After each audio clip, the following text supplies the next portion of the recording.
Okay, let's get started. Welcome to the session. Hope you're having a good week. You're right at the end. So, how many of you know how this works with this session? Raise your hand. Have you been here before? Okay, great. How many of you have connectivity right now? Everybody have connectivity? If you don't have connectivity, you have a question, you can come up to the front here and Jen can raise her hand and the team can raise their hand. The team's up here, you can pass that question on to them in a piece of paper and they'll enter in the issue. But welcome to the session. So this is how it works, right? This is an anything and everything you wanted to know about ArcGIS Runtime. You have the dev leads that are up here. They'll answer any question that you want. This is all about you. You provide the content. So what we want you to do is enter in questions into the repo as issues, submit them. We read them off as they come in, and we answer your questions in that way. So you provide the content for this, and you can ask anything, right? Anything about the runtime, but you know, anything about world events or whatever, we'll try to do those as well, but if we can. So create an issue, or if you don't have connectivity, write your question on a piece of paper and we'll enter it right in and address it. One other thing too, we'll answer as much as we can now, but we will answer every single question that comes into this repo. So every issue you enter is a question. You know, keep one question per issue if you can, that'd be great. And over the next couple of weeks and months, we'll continue throughout that period of time to answer those questions as they go in. So we thank you for your participation. And so again, I'll leave the URL up here as people come in. And so there are no questions about how this works. You're ready to go, ask your questions. We can begin. So let me just really quickly show you something here. Let me escape here. Let me stop this. Oh, there we are. Sorry. I'll try to drive this way. So here's the repo. You just need a GitHub account, right? So if you go here to issues, create a new issue, and say, you know, what's going on, whatever, submit, and then put your details of your question right here. We'll answer it as they come in, okay? So what do we got? Should we get started? Here we go. So let me get rid of somehow. We actually have a few questions left over from through the year, so maybe we can rattle through the first few of them, and then we'll start taking the questions that have been entered this morning. The first question, is there plans to have an ArcGIS Runtime SDK for React Native? No, there is no plans to do that. However, the JavaScript team is looking at ways of supporting offline workflows with JavaScript using bits of the runtime, and that's a research project that's going on at the moment. So we don't really have a plan to ever support a JavaScript API onto the runtime, but you may start to see pieces of the runtime appearing in frameworks like based on Cordova in a future release of JavaScript. The next question was, is there ability to execute SQL inside of the Runtime Geo Database, the mobile Geo Database? Just random pieces of SQL that you want, like other APIs for Arc objects, etc. Currently, there is no API to do that. You can execute SQL in the Runtime Geo Database because it is just SQLite. Open up any SQLite viewer, and you can work with the tables in the database just as normal tables, and you can execute SQL on them that way. We are thinking about exposing a SQL execute method to allow you to do that from within your applications. How many people would like to see a execute SQL method on the Runtime Geo Database, just as a matter of interest? A few of you. Okay. Underlying component used to send REST requests. There's differences between WPF and SDK, the .NET SDK. And the question was, can we get higher max connections than 2? Do you know the answer to that, Morten? No. The answer to the question is, we don't know. It says in the doc that what we're using right now, the default is 50. Okay, so it says in the doc that we're using for Microsoft that the default's 50, so that should be enough.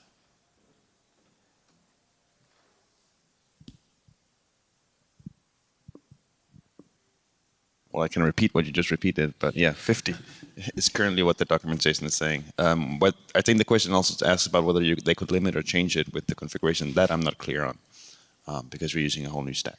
Okay.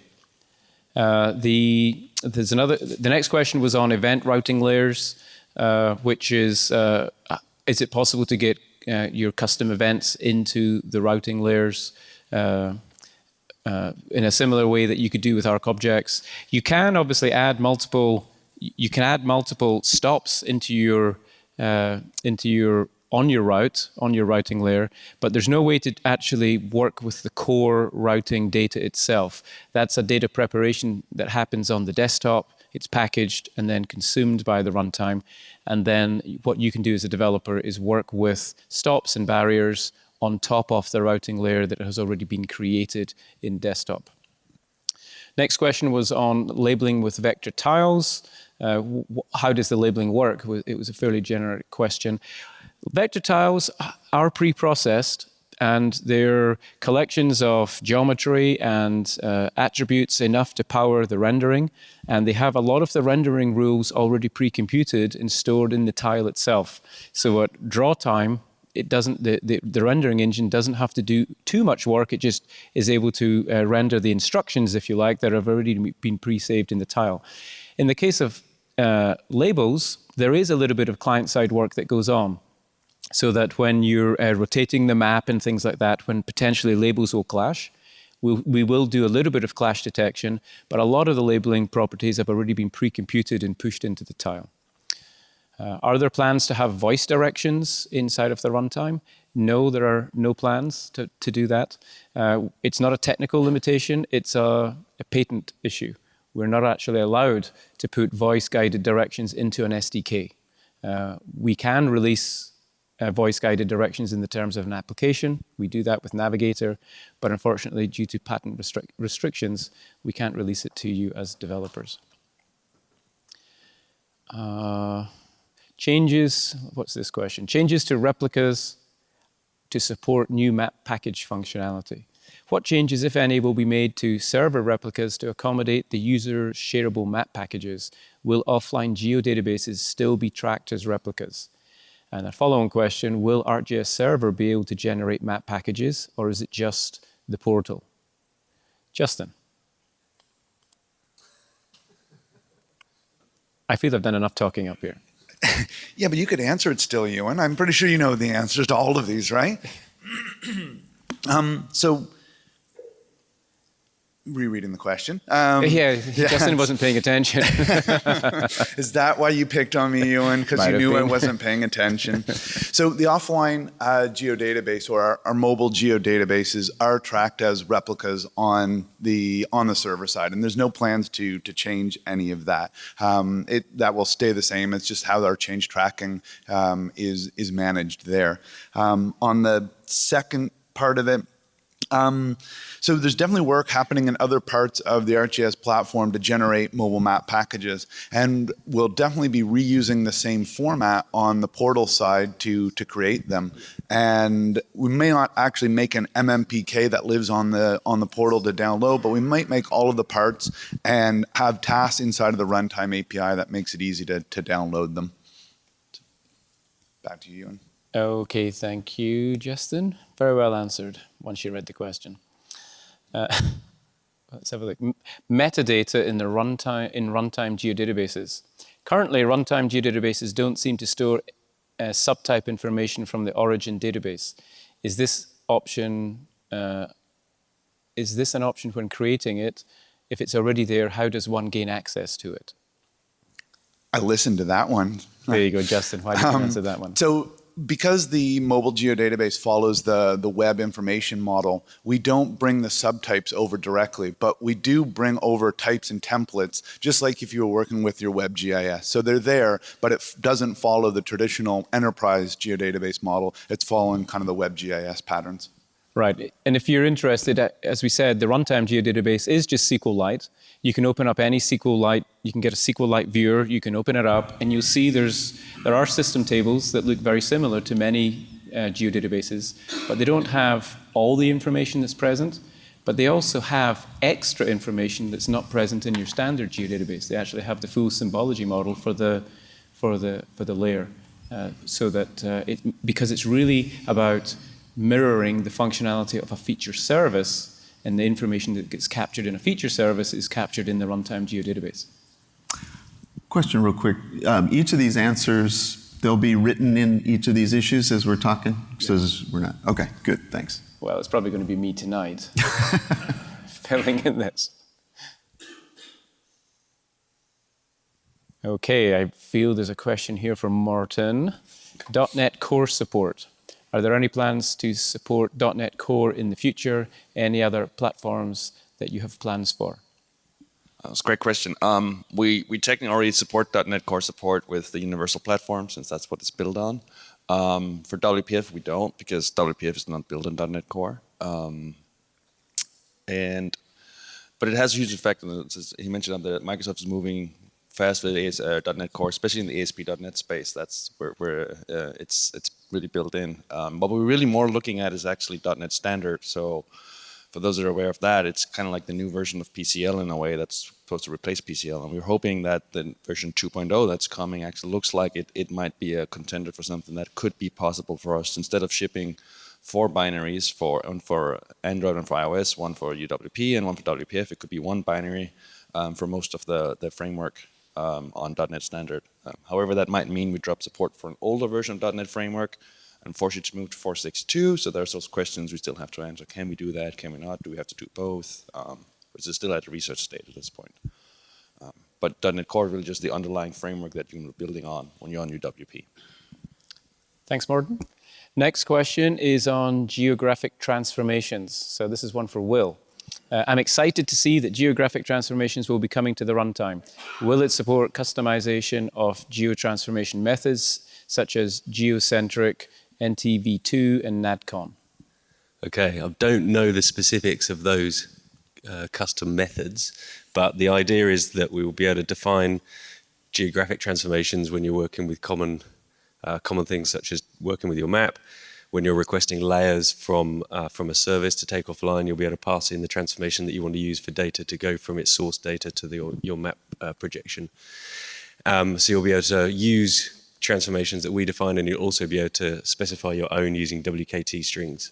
So you will be able to build your own, and we'll provide some defaults of the ones that we support as well. So, but I don't know the specifics of those actual ones, but I'm assuming they'd be supported. The next question is on our update strategy.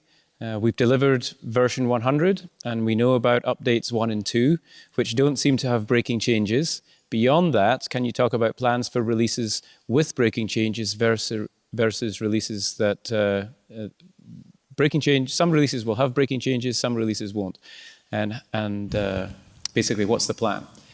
We actually we're planning with version 100 to release probably 3 or 4 updates on top of version 100 and really try hard not to break any existing APIs. Of course, there'll be lots of new APIs coming out to support the new functionality, but they'll be introduced in a way that won't break your code that's been written against an earlier version of 100.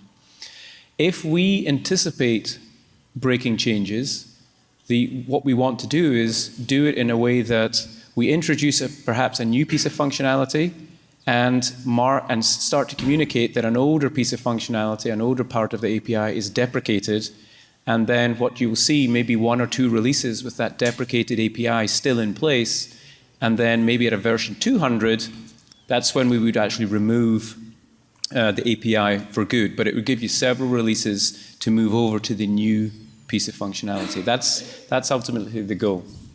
Will, do you have anything to add? I suppose the only thing to add is we're following semantic versioning, and we've tied ourselves to that. So you'll see minor bug fixes that may be on one specific platform only. You'll see updates, which is the .1, is an example, which will be platform-wide. All products will release then. And as Euan says, we'll use deprecation in update releases, and then a major release would be when we'd remove that functionality. So just so you know, we are following semantic versioning, and we're sticking to that across the board. Do we want to answer how long we'll be in this flavor? Or Well, we've got 2 updates this year. I would imagine probably 2 updates next year before we would really want to make a change to version 200. Would be fair enough. What we're trying to do now, we've got the core release out there with sort of, if you like, the first Quartz release, which we refer to as version 100 now. We want to make sure that when we have a release, it's a meaningful set of functionality for specific use cases and workflows. What we don't want to do is to just release a set of APIs that don't quite do what you need it to do for a particular workflow. We'd rather be upfront and say, the workflows that we're going to support with this release are these. And as I said yesterday, the update 1 is about building applications that complement and extend the ArcGIS platform. So really building applications that work connected to the platform and go temporarily disconnected. The release at the end of the year is about supporting workflows that are permanently disconnected with lots of local data support, etc. The release next year will probably start to focus more on the utility space. We've got the new utility network that's coming to the platform. We've got annotations that are coming to the platform, and these are capabilities that we'll bundle in one release, and when we release that, it'll be an ideal release for utility customers to start using the runtime to build applications for fieldwork. thank you. So NetCDF and HDF format support. When will scientific data formats be supported? It's based on requirements and based on user needs. So if we see a large group of users wanting NetCDF support inside of the runtime, we can add it. There's technically no reason why we can't. It's just it's based on demand and all the other priorities that we're shuffling. So if you're really keen and you've got specific use cases, leave some more comments in the issue, and that'll help us start to prioritize the work. But we currently have no plans to support it at the moment. Thanks, Wayne, for that. So, Xamarin Studio user. A lot of the samples and tools for the SDK appear to have been developed for Visual Studio.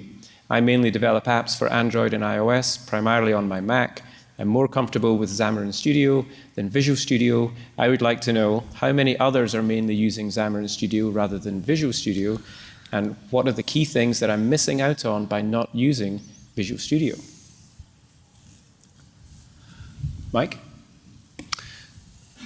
Yes, actually, when we released the runtime betas last year, we were actually surprised how many people that we had who are using Xamarin Studio. And now I suppose it's Visual Studio for the Mac as well.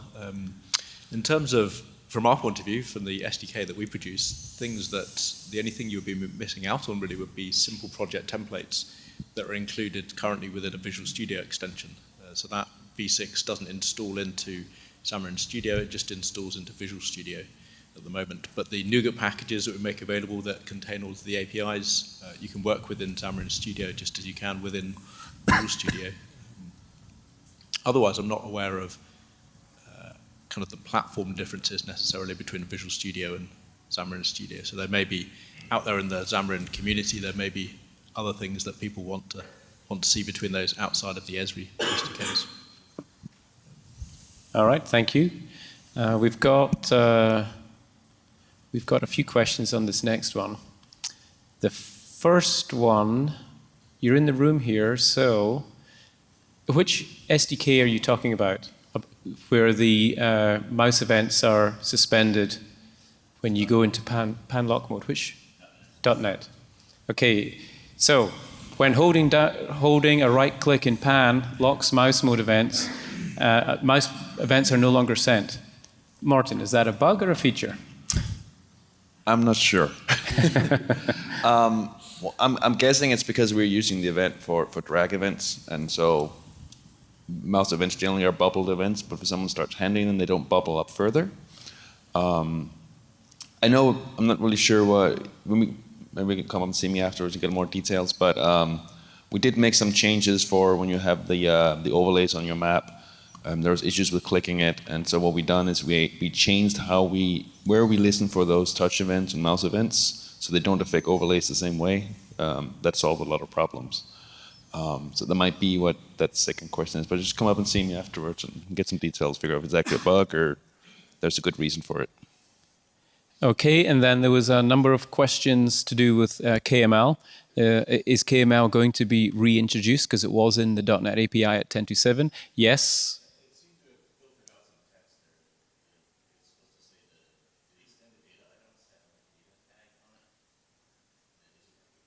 Right. So that, to me, that sounds like a bug that we would take care of. It should recognize that.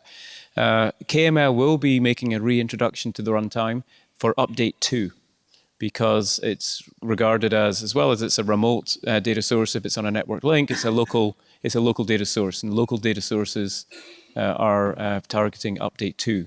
And will it have any more functionality than it currently does?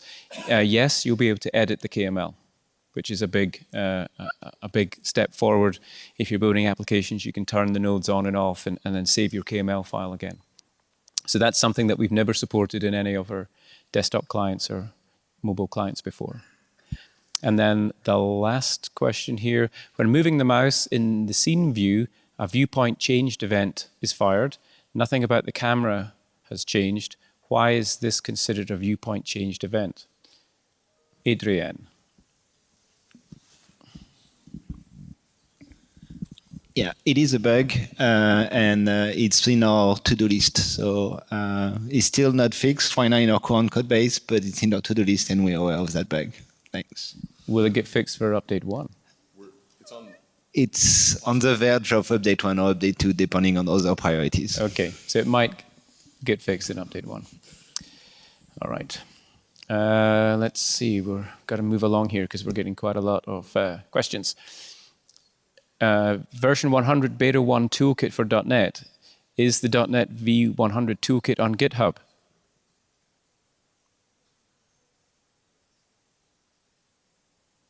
Morten? Oh, sorry, the toolkit? Yes. What am I answering? The toolkit? Yes. It is available. It's also available as a NuGet package, I believe. Hold on. Let me just do this, and there you go. Oh, there you go.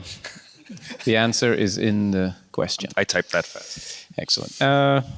Nearest feature to point in runtime. Can we get a feature added to the geometry engine that will return the nearest feature for a provided AGS point? We could get one added. It's a very good question. It's quite a hard problem to solve, actually. But we'd probably... So ArcGIS Server doesn't provide us anything to do that. You can do it right now with the geometry engine yourself, where you start off with a small query and you just keep making a bigger query until you get the features that you're after. So, yeah, it's an interesting requirement. We know people want to do it. We haven't really thought about putting it into the geometry engine. We've always thought about supporting it if ArcGIS Server supports it. So it's a good idea. Yeah. And take map offline task, scheduled for update 1. What are the parameters will be supported?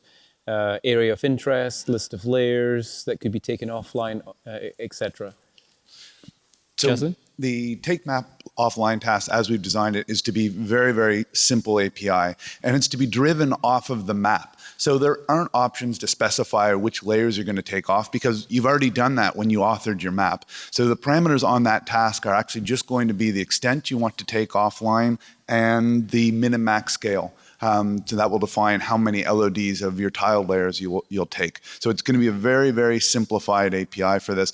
All the other configuration about what sync direction for layers, what layers are actually going to be there, all that kind of stuff will all be driven by the map authoring process. Thanks, Justin. Next question, S57 data, which is a format used to represent hydrographic electronic nautical charts, ENC data. When will we have support for that? It's rumored to be this year. Yes, we will definitely have support for S57 with S52 Symbology. We'll also have support for the encrypted S63 data format. That'll be coming to all the APIs at the end of the year. It will be coming to .NET in Update 1 for .NET developers. Oh, there was a question, I think. What was it? How much of it is included? As far as rendering S57 data, it's 100% complete. But that's just the rendering.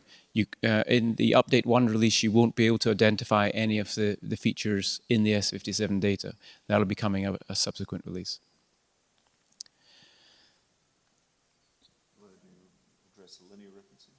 Linear referencing. Can we get the capabilities to return a point at X distance from a provided start point along a line a la linear referencing?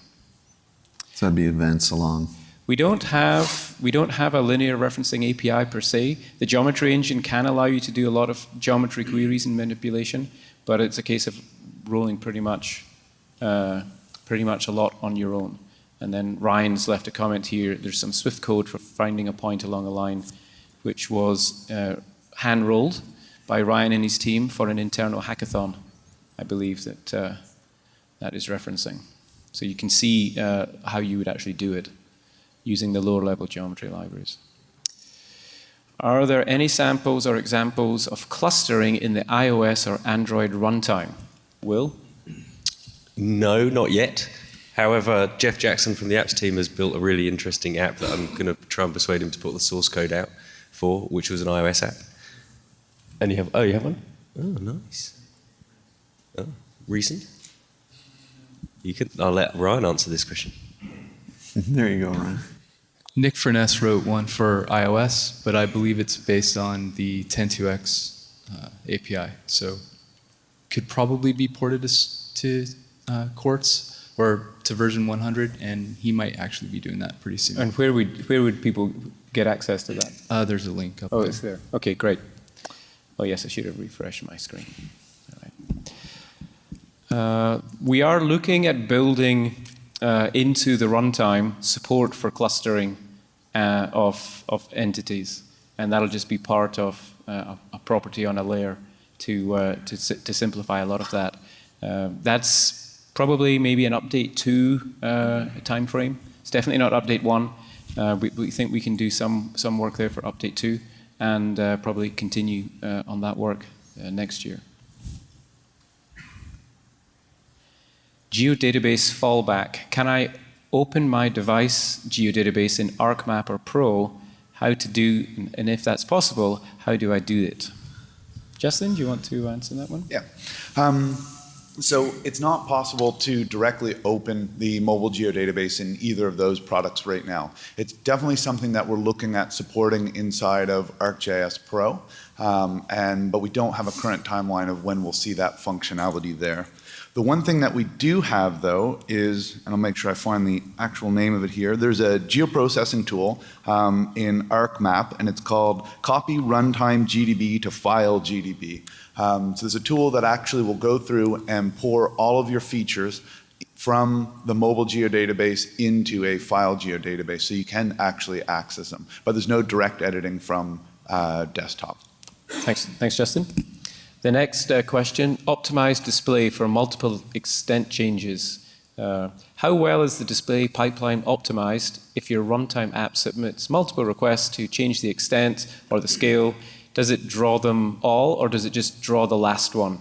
And I guess there are differences depending if the map data is coming from a map package, a local server, or a remote server in maps. Ralph, do you fancy taking that? I have to think about the question for a second because I'm not, okay. So I assume the question is asking if I'm flinging my map around and zooming in and going crazy, how many requests are actually going out to the server, or how many times am I trying to draw, because a lot of those draws might be wasted and unnecessary. Internally, there is a timer. Every single type of layer has its own timer that has been determined by the APIs what works best for them. And this timer, as soon as a draw request goes out or a request for data goes out, it starts. So if I were to start interacting on my map and start to slowly, very, very, very slowly start to zoom in, the first request would go out when, actually it wouldn't do anything when I start interacting. And then as that timer goes off, then it requests data. So that way something draws while you're doing stuff, but you're not getting drawing all the time. Otherwise, all that drawing would be wasted. Does that answer the question, I think hope? that answers the questions.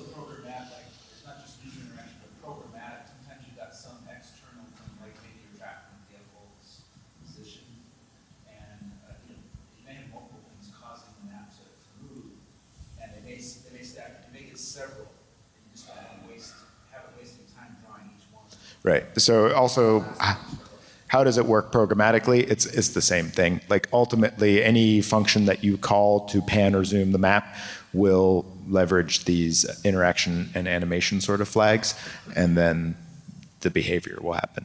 So the timer will start, and so it's the same behavior basically. As an example, if you had like 10, if you just did a 10, fire out 10, here, it's so fast that would it just only do the last one? So if you, well, I don't actually know enough about how the public API is designed currently with panning. Is there just set extent, set extent, set extent? Okay, I'll let Morten talk. So at a little higher level, when the renderer starts, I need to fetch all these tiles, there is a lot of requests for tiles, but the HTTP stack is going to limit how many is going to go at the same time. There's just like HTTP connection limits and stuff like that. And the renderer will also call and tell us to stop doing a web request. We don't care about it anymore. So in many cases, they never even go on the wire. Sometimes they do go out on the wire because they've already been sent off. But in these, like, especially with tile layers from rapid panning, that could be a request for a lot of tiles, but they actually never end up leaving the machine before they get canceled again. So we do have cancellation in there to try and at least reduce it for these types of layers. Right, yeah, and it doesn't actually, even if it were to come back, like it either wouldn't make it all the way in, and if it does, it might cancel it there, not even push it to the graphics card.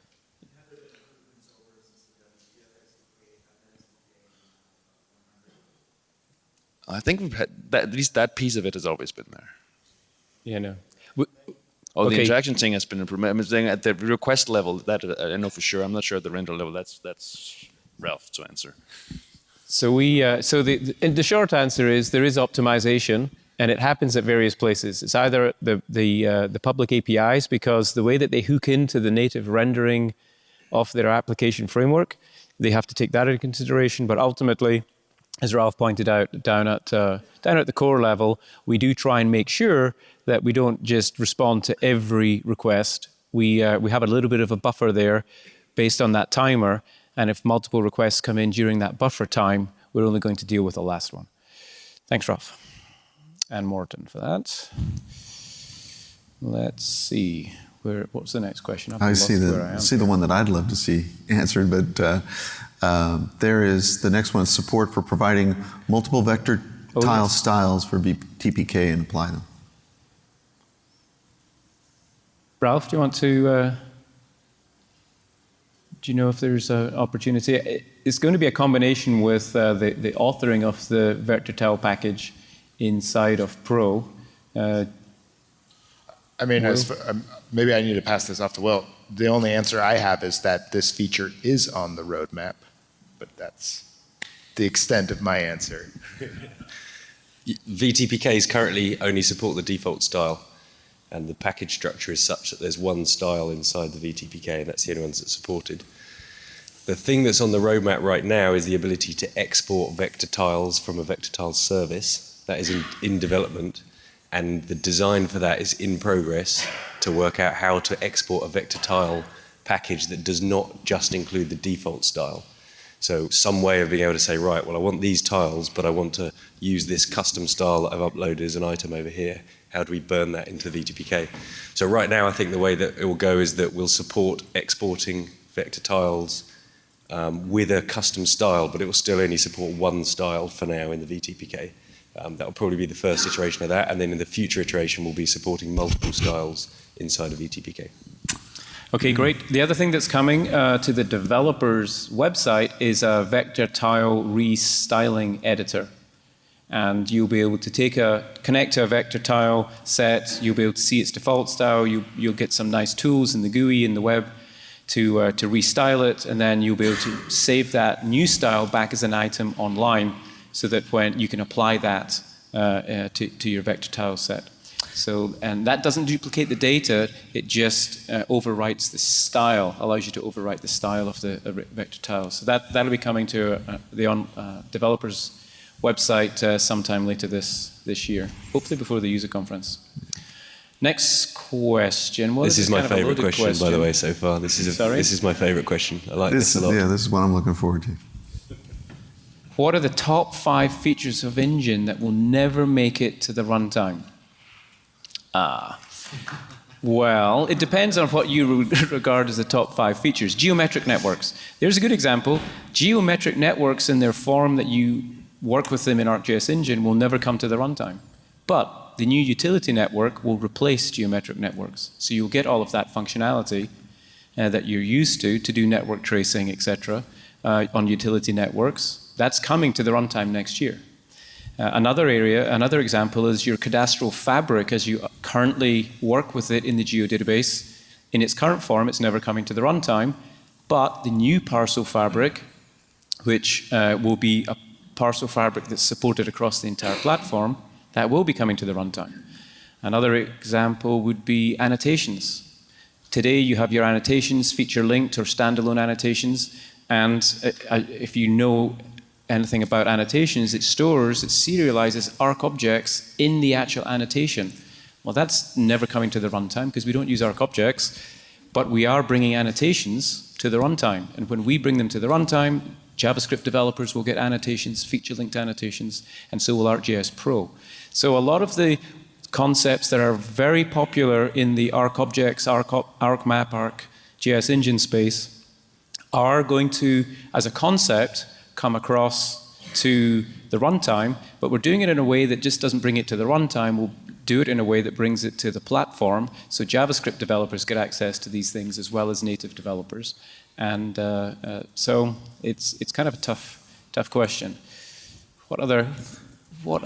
I know 2 things that will never make it to the runtime: dynamic display and ARC objects. There you go.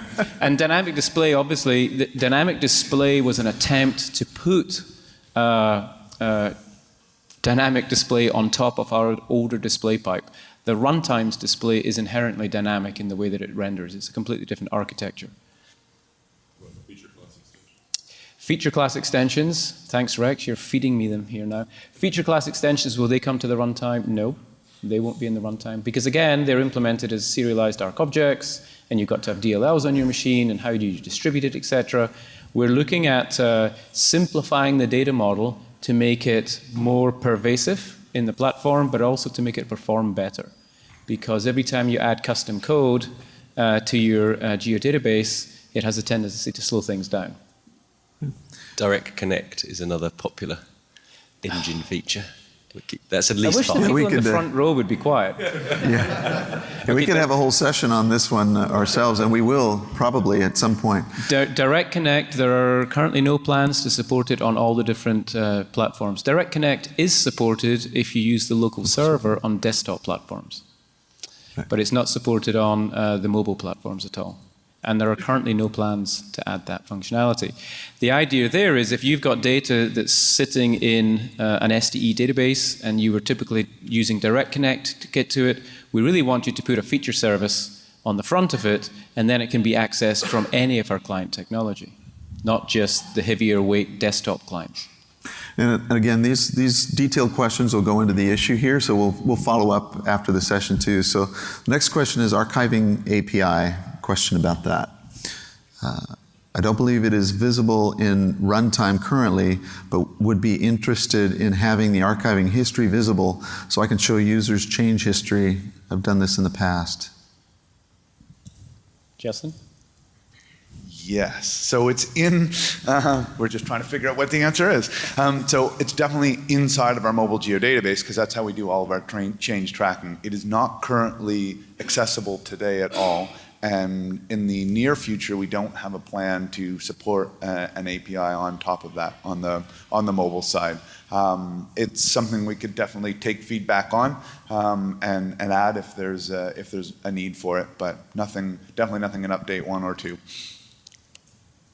Okay, next one, military symbology. Is there support in version 100, specifically the .NET SDK, to create, edit military symbology, single and multi-point? If so, are there any samples? Ralph? Well, I mean, version 100 has military support. I can't speak for .NET, unfortunately. And I know Qt has some samples on how to do the functionality you're looking for there. Mike, what about .NET? We may not have a sample in .NET right now, but on the basis of this, we can go and add one. And push the core rendering engine does support advanced symbology, and military symbology is an example of that. And we're definitely working to add more capabilities to that.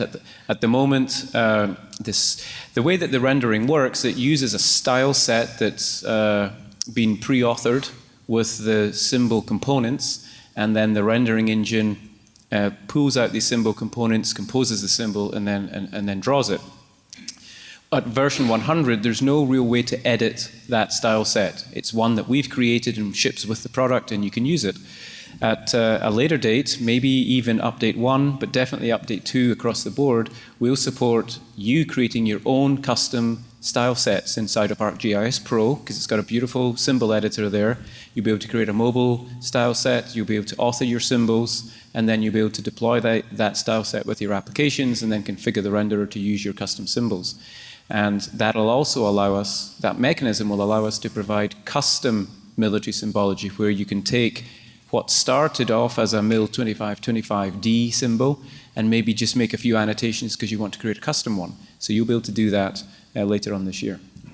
And just to add real quick, the current supported specs for quartz are MIL2525D and MIL2525C with B2 option. So next question, MXD, create, read, update, delete. Are there any plans to support this? Not across all of the APIs. You can technically do some of this work using geoprocessing tools that now ship with the local server. So we added a whole set of tools to allow you to ingest MXD files and make changes. You pack, it's a bit convoluted, the workflow, but this is because of the tools that are available in geoprocessing. If you've got an MXD file, you first package it as a package, which you can then open up inside of the local server and work with the layers in your map, and then you can actually save that, and then you can repackage it. So you can, by going through the packaging workflow, you can actually manipulate MXD files with local server at version 100. That was something we added based on customer feedback. Great. Best SQLite viewer. We all have our favorites. What SQLite viewer have you found that works well with mobile geodatabase? I use SQL Spy. I use SQL Spy. But I think everybody has probably their own preference. I think everybody uses a different one. I know Will uses an extension in Firefox. I use SQL Spy on Windows and command line on Mac. And I think everybody is all over the place. Yeah. A Google search. They're all fairly they're all pretty open source. Lots of free tools. Yeah. Tools out there. So great. If you don't like the one you've downloaded first, just download the next one. Find another one. Security and mobile map packages. I have an MMPK in one app. I want to protect this MMPK from other apps if they copy or use data with uncompress. Do you have the solution, or is it on the way? There are plans to put the ability to lock mobile map packages so that you can stop different applications from accessing them. It'll be done in a similar way that if if you recall, anybody who's ever used ArcGIS Publisher with ArcReader, you could lock your map package that Publisher created so that only ArcReader could open it. And that way you could protect your data. And in a similar way, we'll open that up, but we'll make it available to developers so that you can, if you like, you can embed knowledge about your identifier, your key, into the package, and then you can unlock that package with your application because it knows about the appropriate key. But that's probably, to be real, it's probably a 2018 project. GeoDatabase functionality in Runtime versus Pro GeoDatabase API functionality. Just saw a session on Pro. Compare and contrast the GeoDatabase type functionality between the API and the Runtime SDK. That's a good one. Anybody? I mean, we could try. So I think the biggest difference between the two of them, and we won't go into specifics about APIs, but the Pro supports the enterprise geodatabase information model. So you'll see a lot more functionality there in terms of working directly with the geodatabase. And on the runtime side, we're very much supporting the web information model. So the geodatabase operations are more geared towards that kind of, that style of working with geodata. Yeah, there's a lot more sort of data definition, DDL language, data definition language operations that you can do through the desktop APIs, because it's a content creation tool as well as a content use tool. Our GeoDatabase support, it does allow you to create content in the terms of features, but it doesn't really, it's not designed to allow you to create and customize the schema that's used by the GeoDatabase. It's assumed that you're getting that schema from a feature service where you're downloading the data, or from a map package that's been authored inside of Pro. So we've intentionally kept DDL out of our API to keep it simple. And that's hard for the Pro team to do, because obviously you want to write applications that work with that.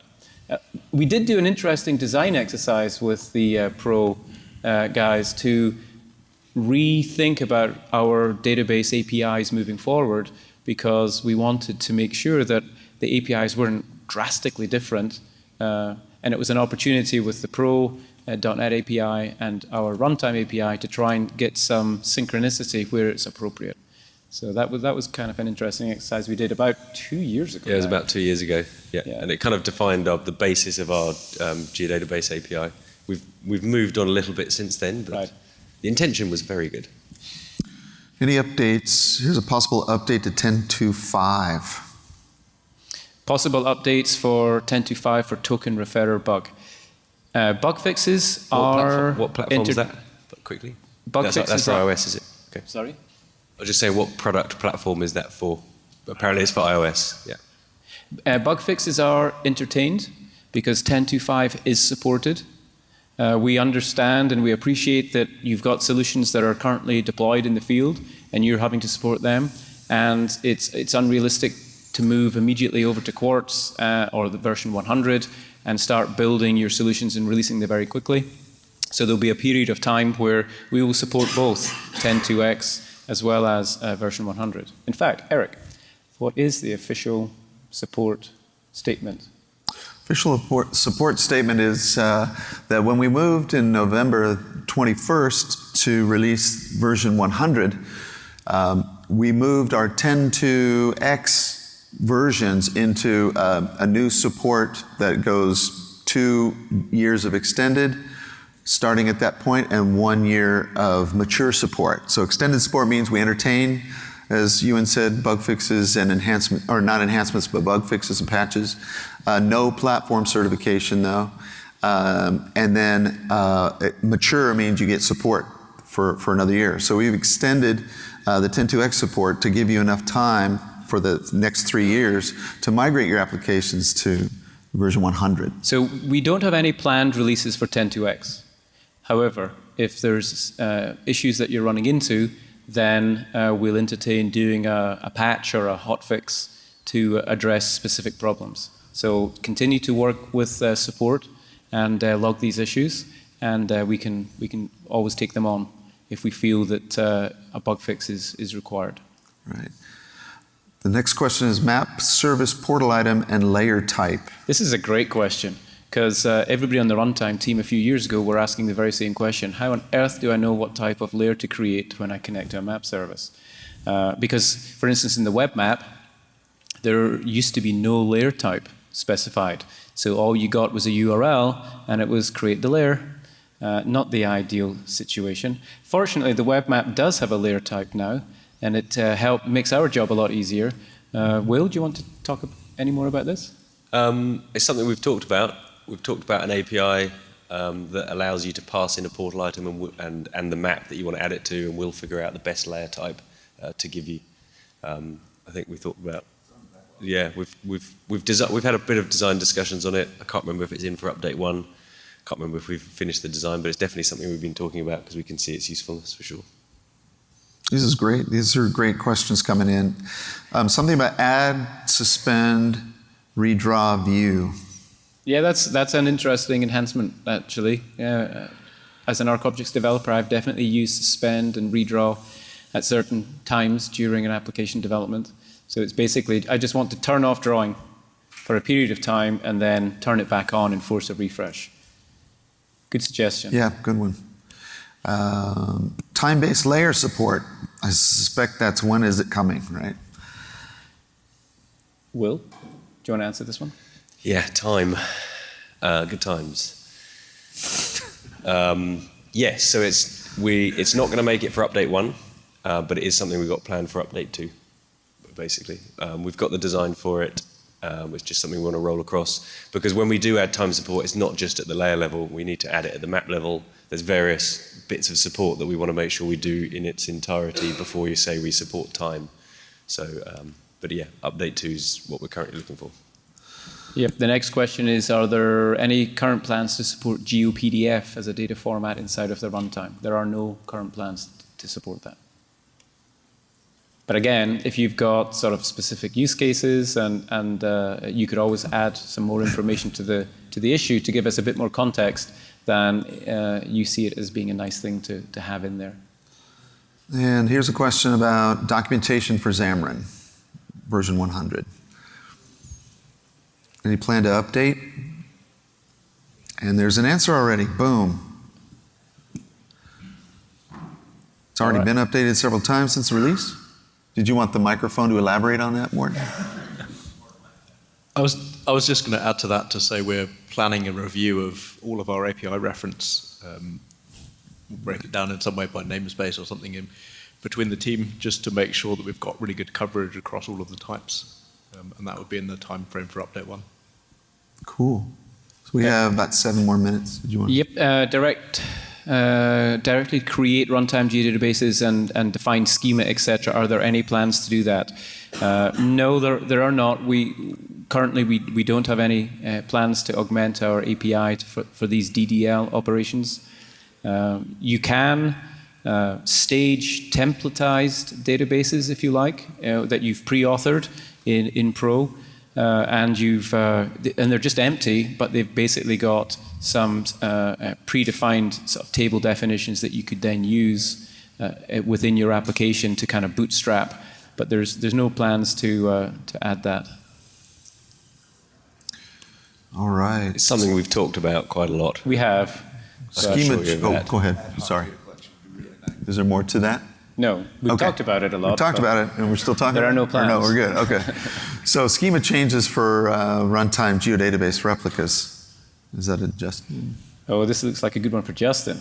What's the recommended way to propagate enterprise GeoDatabase schema changes to hundreds or thousands of runtime GeoDatabase-based mobile apps that are using replicas of that data?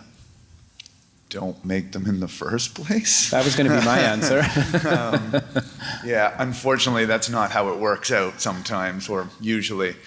We don't have a great answer for this one. The answer is you need to regenerate them and start your sync process again.